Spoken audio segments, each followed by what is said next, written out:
Thank you, Mr Gray. It's a pleasure to serve under your chairmanship and a pleasure also to take part in such a cross-party consensual discussion, and glad to hear some excellent contributions from honourable and right honourable members across the House this evening about events in Nigeria. I'd also add my warm congratulations to the right honourable member for Chipping Barnett on bringing this forward and the drafters of this petition.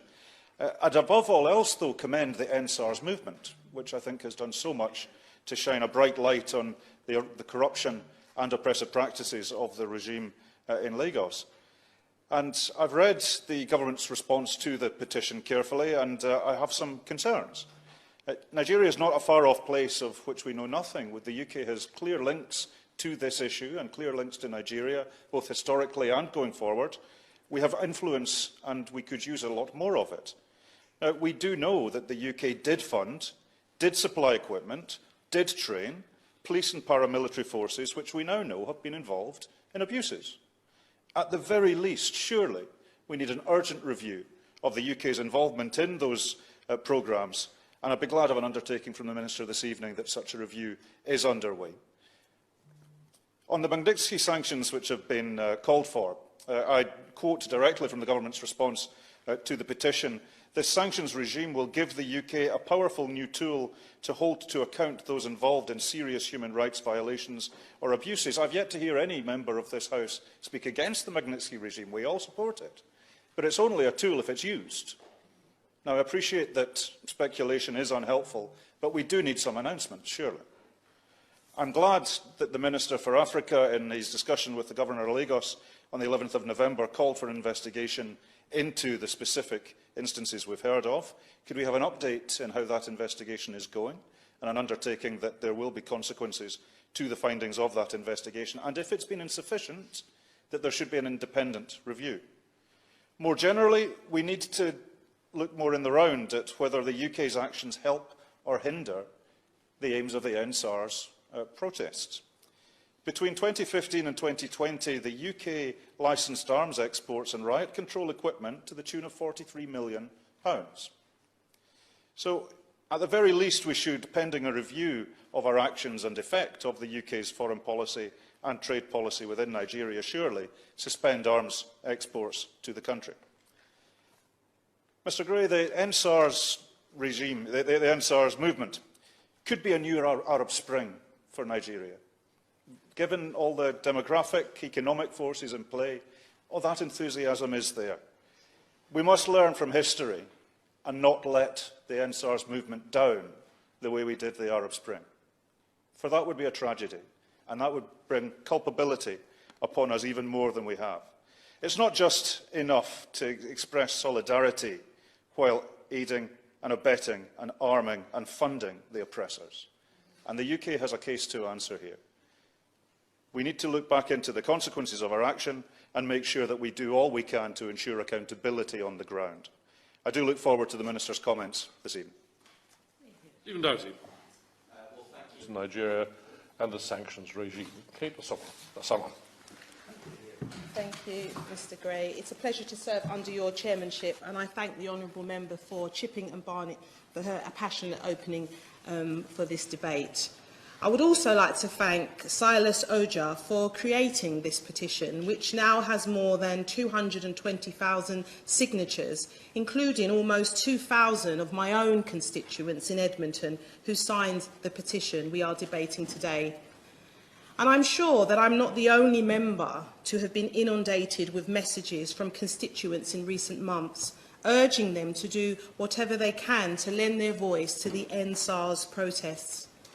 As the chair of the All-Party Group for Nigeria, I was particularly keen to speak on this debate and highlight the need for the UK to stand with the Nigerian people against an increasingly cruel and brutal regime. The situation in Nigeria is incredibly serious, with tragedy after tragedy unfolding on the streets in state after state, as the Nigerian government and its security forces take ever more repressive measures to end a protest movement, which has given hope to millions across the globe. The NSARS movement is not just about disbanding the special anti-robbery squads. It is a movement led by the youth of Nigeria, who took to the streets of Nigeria peacefully demanding an end to brutality, extortion and extrajudicial executions, and for a truly democratic Nigeria. The bravery of the youth-led movement will never be defeated. Today, we need to consider how the government should respond to both the movement itself and the violent actions of the Nigerian regime. However, we must also take this opportunity to look beyond sanctions to a way in which development funding is spent in Nigeria. Instead of funding corrupt security services and investing in projects which do not benefit ordinary Nigerians, we need a new focus on poverty relief and anti-corruption programmes. Mr Gray, it is vital that we recognise the role of the UK and how these events have unfolded in Nigeria. Despite previously stating the opposite, the government has now admitted to funding SARS units for the last 4 years. That funding not only included the provision of training to those units, but the supply of equipment. At the very moment in which Amnesty International had declared SARS units to have been involved in extrajudicial killings, corruption and torture, the government was using the aid budget to train and equip those units. In fact, between 2016 up to this year, more than 10 million went towards programmes from which SARS units benefited. That is not only immoral, it makes it harder for UK to play a positive role in Nigeria during this vital period. How can the government, with a straight face, call for an end to violence against protesters, having helped train and equip the security forces who are carrying out that violence? So today, I hope the Minister will publicly apologise for the decision to fund SARS units and pledge a full and independent inquiry into this matter.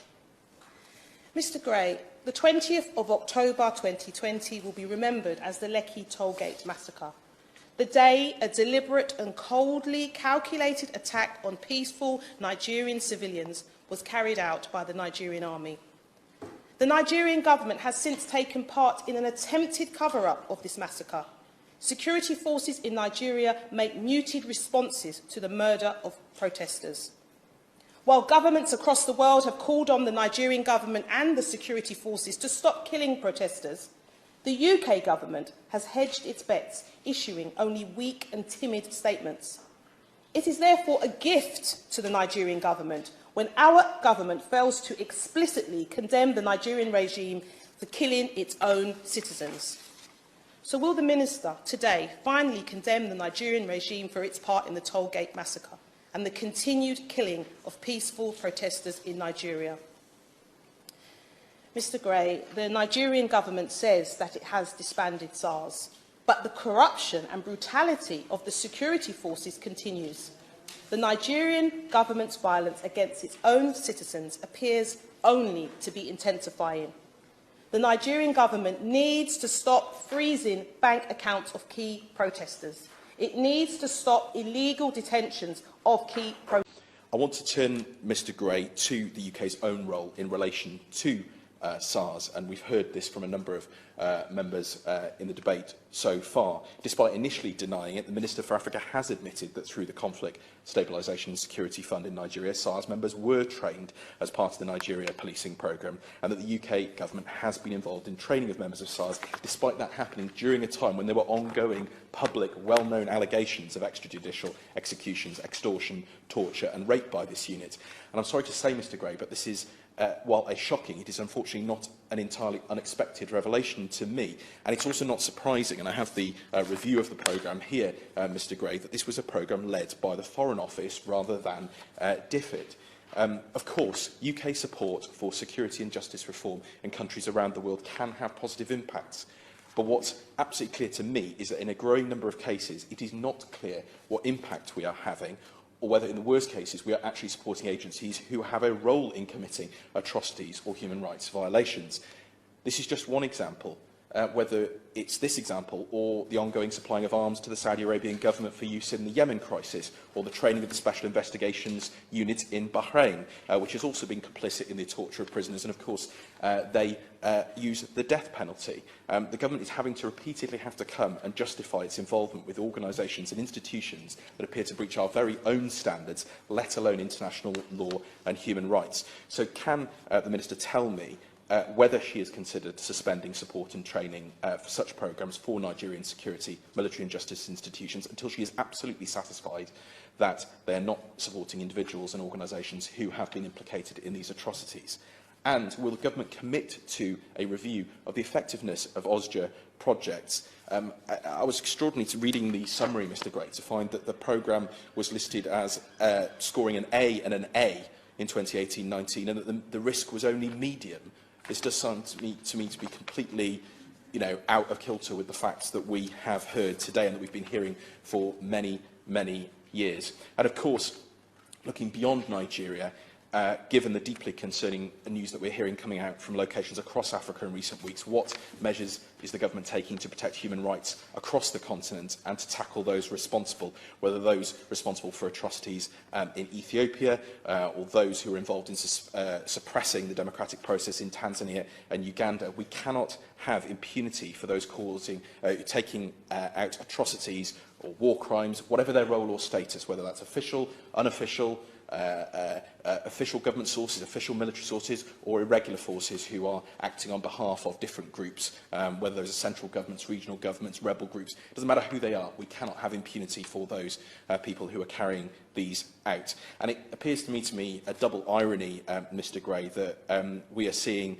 support for wrong programmes like this when the government, we hear, is proposing cutting the right programmes, proposing cutting the 0.7% target, proposing cutting support to development and peace programmes across the world. And I hope the Minister will be able to perhaps reassure us that that is not going to happen. But Mr Gray, in conclusion, from the Black Lives Matter movement in the USA to the NSARS movement in Nigeria, it's clear that any democratic government must respond to the needs, first and foremost, of its citizens in providing policing and security that is accountable to the people that it serves, does not hold itself above the law, but defends the law and conducts itself in line with the principles and values that underpin it.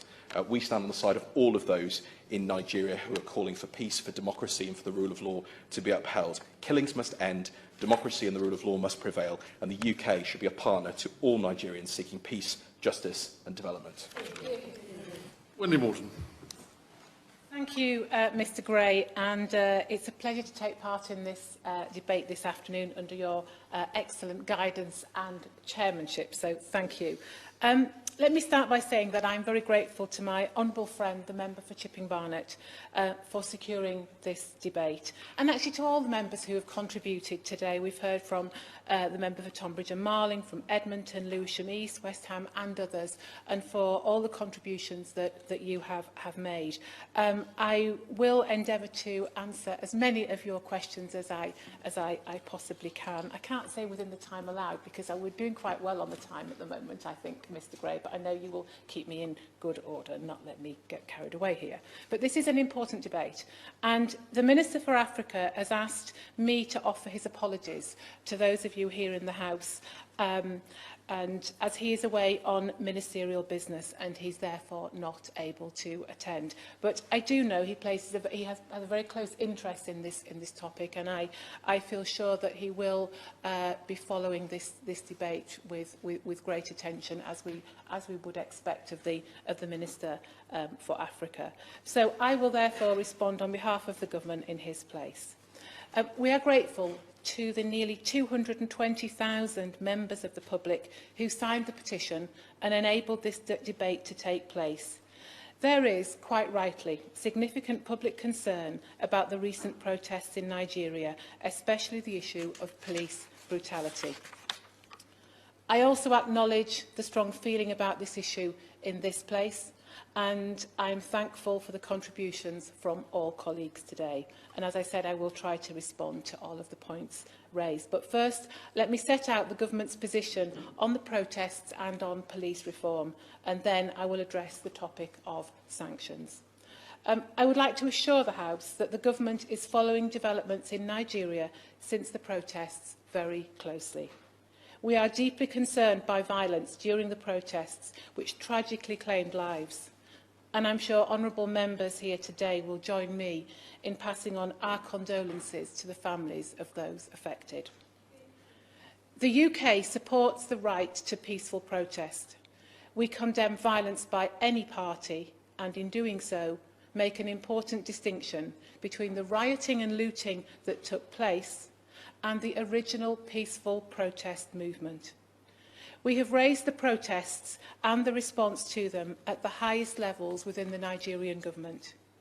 The Foreign Secretary issued a statement on the 21st of October calling for an end to the violence.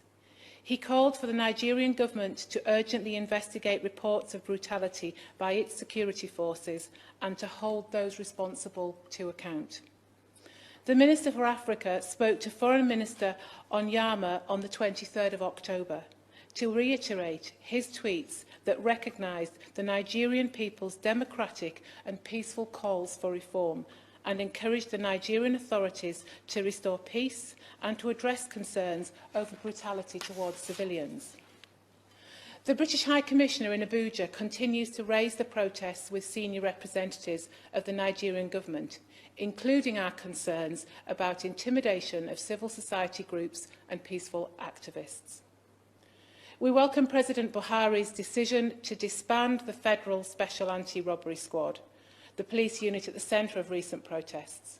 And it's important that historic reports of police brutality and violence during recent protests are investigated fully. We also welcome the emerging dialogue between state governors and young people.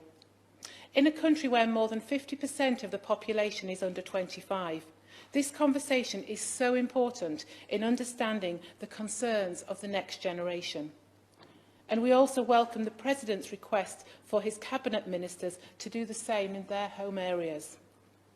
And lastly, we welcome the establishment of judicial panels of inquiry to investigate all the alleged incidents. I can also update members that the Minister for Africa spoke to the Governor of Lagos on the 11th of November, and he also spoke to the President's Chief of Staff, Ibrahim Gambari, on the 21st of November. He stressed the importance of police and military cooperation with the panels. He also expressed the urgent need for panels to progress investigations, including into the incident at Lekki. As you see from the Government's written response to this petition, we continue to monitor these investigations and their outcomes very closely. We also continue to monitor progress on police reform and to support Nigerian-led reform. Earlier this year, for example, we supported civil society efforts to secure the successful passage of the new Police Act. Implemented effectively, this Act will be an important step towards a more transparent and accountable police force. Turning now to sanctions, Mr Gray, I would like to set out the Government's position on sanctions. On the 6th of July, the Government established the Global Human Rights Sanctions regime. And in a statement to Parliament, my right honourable friend, the Foreign Secretary, set out its full scope. It gives the UK a powerful new tool to hold to account the perpetrators of serious human rights violations or abuses.